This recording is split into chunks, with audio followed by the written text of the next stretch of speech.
याला 4-5 तास भिजवलेलं आहे. आज आपण बघूया मुगाच्या वड्याची भाजी कशी बनवायची ते. हे थोडंसं आलं टाकते आणि 5-6 लसणाच्या कळ्या टाकलेल्या आहेत 5-6 आणि हे कोथिंबीर बारीक करून घेते. हे थोडीशी कांद्याची पात टाकते बारीक चिरलेली आहे.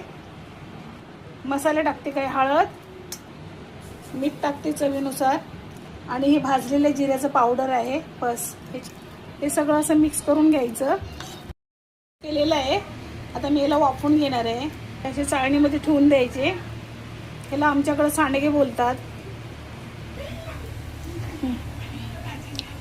मी पाणी ठेवलेलं आहे आणि चाळणी ठेवते. पाण्याला उकळी आलेली आहे. याच्यावरती झाकण झाकून ठेवते. 15 ते 20 मिनिटांमध्ये हे चांगले उकडून जातील. हे बघा किती मस्तपैकी उकडले गेलेले आहेत. ते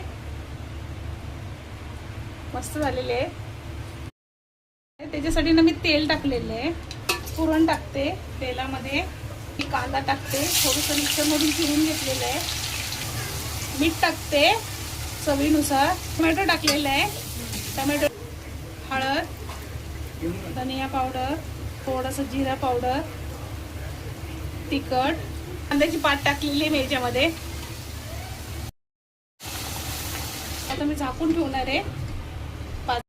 काय झालेलं आहे, मसाल्याने तेल सोडलं. आता हे वडे जे बनवलेले आहेत ते मी टाकणार आहे याच्यामध्ये. मिक्स करून घेते. जर तुम्हाला सुकी भाजी असेल तर सुकी पण करू शकता. रस्सा पाहिजे असेल तर रस्सा पण करू शकता. भाकरी बरोबर या चपाती बरोबर खूप मस्त लागते ही भाजी. अशी करून बघा तुम्ही माझी ही रेसिपी. 1 ग्लास गरम पाणी टाकणार आहे आणि 5 मिनिटांमध्ये भाजी रेडी. ते म्हणजे खाण्यासाठी आता ही भाजी रेडी आहे. अशी माझी रेसिपी करून बघा. आवडली तर माझ्या रेसिपीला लाईक करा, शेअर करा, कमेंट करा, सबस्क्राईब करा.